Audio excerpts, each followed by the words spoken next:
ৰঙিয়াত সুলভ মূল্যৰ সামগ্ৰী বিতৰণ ব্যৱসায় সমস্যাক লৈ নতুন সমিতি গঠন। দীৰ্ঘদিনৰ পৰাই বহু সমস্যাৰ সন্মুখীন হৈ অহা গুৰুতৰ অভিযোগ ব্যৱসায়ীসকলৰ সমস্যাক মোকাবিলা কৰিবলৈ আজি সদৌ অসম উচিত মূল্য অন্ন সেৱা নামেৰে নামাকৰণ কৰি এখন নতুন সমিতি গঠন কৰা হয়। ৰঙিয়াৰ ঐতিহাসিক কৃষক শ্বহীদ ভৱনত এক গম্ভীৰ্যপূৰ্ণ সভা অনুষ্ঠিত হয়। এই সভাত নামনি অসমৰ বিভিন্ন প্ৰান্তৰ ব্যৱসায়ীসকল উপস্থিত থাকে। নমস্কাৰ গ্ৰহণ কৰিব সকলোলৈ আমাৰ দোকানী সন্ধানৰ পৰা মই সম্ভাষণ জনালো।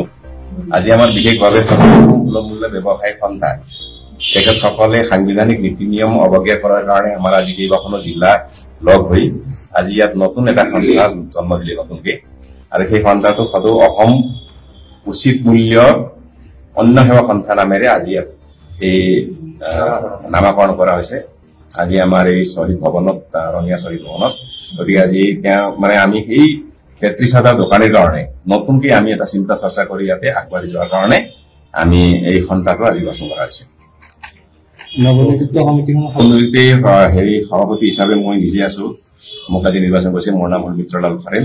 এনেকুৱা কৰি আজি আমাৰ সম্পাদক হিচাপে কাৰ্যকৰী সভাপতি আছে দুৰ্লভ নাথ, উপ সভাপতি আছে লক্ষেশ্বৰ দাস, অনন্ত ৰাভা, আতাউল্লাহ শেখ, ৰকিবুল ইছলাম, জিয়াউল ৰহমান, সাধাৰণ সম্পাদক আছে সুপ্ৰভাত ৰাভা, আৰু সহ সম্পাদক হিচাপে আছে আনিছুল ৰহমান, ৰঞ্জিত চন্দ্ৰ দাস, নাছিৰ হুছেইন, আৰু কোষাধ্যক্ষ হিচাপে আছে আহমেদ হুছেইন। আৰু এই সমিতিখন আচলতে আমি আমাৰ দোকানীবিলাকৰ সকলোৰ উন্নতিৰ সাধনৰ কাৰণে আমি ইয়াত আজি গঠন কৰিছো, কাৰো বিৰোধিতাৰ বাবে নহয়। আৰু যদি তেখেতসকলে আমাৰ এই সমিতিখনৰ ওপৰত যদি তেওঁলোকৰ মানে কিবা কবলগীয়া আছে বা আমাৰ ভিতৰত যদি তেওঁলোকে আমাক মাতি লৈ আমি তাতো আলোচনা কৰাৰ কাৰণে আমি সাজু হৈ আছো। গতিকে আমি এই সন্দৰ্ভতে আমি আজাৰ সদৌ অসম সুলভ মূল্য ব্যৱসায় সন্থাৰ তেওঁলোকৰ মানে প্ৰশ্নৰ উত্তৰ হিচাপে আমি আজি এই সন্থাটো গঠন কৰা হৈছে। নীতি বহিৰ্ভূতভাৱে 3 বছৰ অতিক্ৰম কৰাৰ পিছতো আজিৰ তাৰিখলৈকে টিল টুডে কোনো ধৰণৰ হিচাপ নিকাচ, কোনো ধৰণৰ অধিৱেশন পাতাৰ পৰা তেওঁ অসমৰ্থ হৈছে, বঞ্চিত হৈছে, আমাক হিচাপ নিকাচ দিব পৰা নাই। যাৰ ফলশ্ৰুতিত আমাৰ সদৌ অসম সুলভ মূল্য ব্যৱসায়ী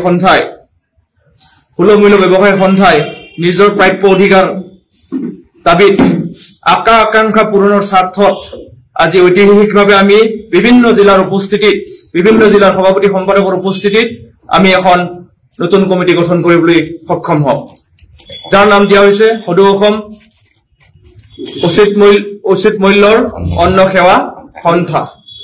গতিকে আমি আজিৰ তাৰিখৰ পৰা আমি এই সংগঠনৰ নামেৰে আমি বৃহৎ সমগ্ৰ অসমত আমি আমাৰ সংগঠনৰ কাম কাজ চলাই নিয়াৰ কাৰণে আমি বদ্ধপৰিকৰ।